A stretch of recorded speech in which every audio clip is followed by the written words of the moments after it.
স্বাগতম DT digital take চ্যানেলে। আজকে আমাদের হাতে রয়েছে স্যামসাংয়ের নতুন flagship smartphone Samsung Galaxy S26।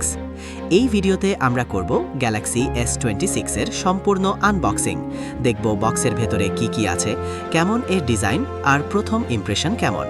আমরা আজকে যে সাদা রংটি দেখব তাছাড়া একটি কালো, এই আইসি ব্লু, যার প্রতি আমার ব্যক্তিগতভাবে দুর্বলতা আছে।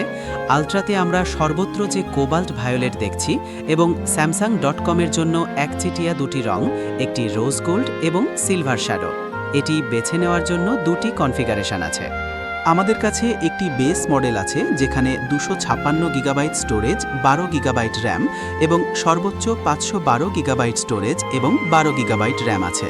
সময়ের আগে এই পর্যালোচনা ইউনিটটি পাঠানোর জন্য স্যামসাংকে ধন্যবাদ। সাদা রংটি প্রথম দর্শনে খুবই পরিষ্কার।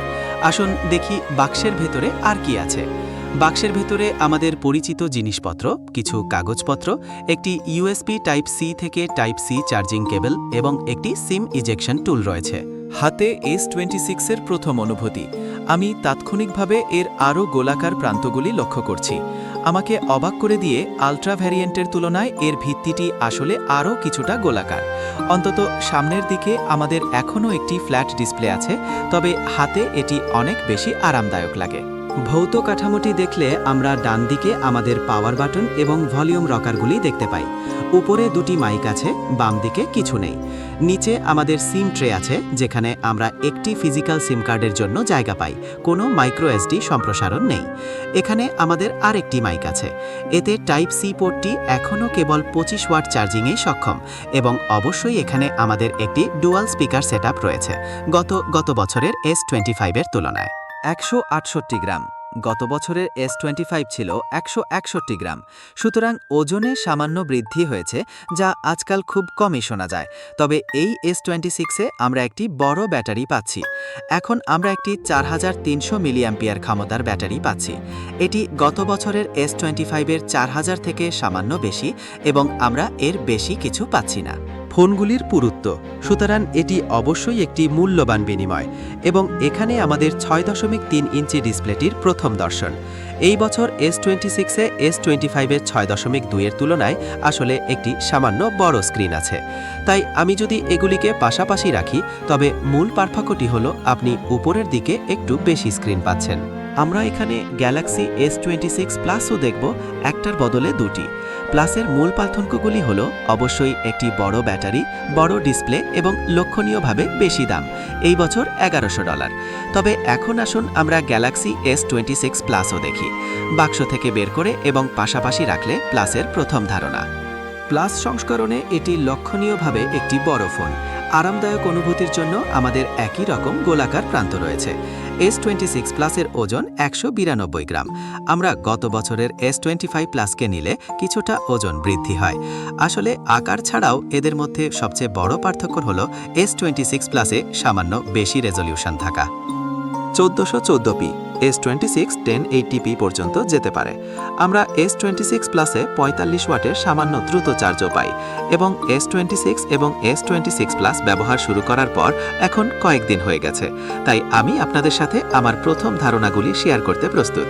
প্রথমে ফোনগুলিতে বায়োমেট্রিক্স, আমি এগুলির আলট্রাসনিক ফিঙ্গারপ্রিন্ট স্ক্যানারটি পছন্দ করি। শুধু একটি ট্যাপ এবং আপনি সরাসরি ভেতরে প্রবেশ করেন। প্রতিবারই তাৎক্ষণিক ট্যাপ। আমাদের ফেস রেকগনিশনও আছে। এটি আপনাকে খুব দ্রুত ভেতরে নিয়ে যায়।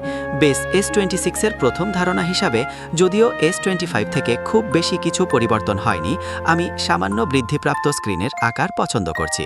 অবশ্যই অতিরিক্ত ব্যাটারিটি প্রশংসনীয়। আমি পাশের এই বড় পাওয়ার বাটনটিও পছন্দ করি। কোনো বড় পার্থক্য নয়, তবে আমি লক্ষ্য করেছি যে পূর্ববর্তী সমস্ত S25 ফোনগুলিতে, এমনকি আলট্রাতেও পাওয়ার বাটনগুলি লক্ষণীয়ভাবে ছোট ছিল। হোল পাঁচ কাটআউটটি আসলে S26-এ কিছুটা বড় হচ্ছে কোনো কারণে। এটিতে অবশ্যই কিছু পুরনো দিক রয়েছে, যেমন ক্যামেরা। আমরা সেগুলি পরে দেখব।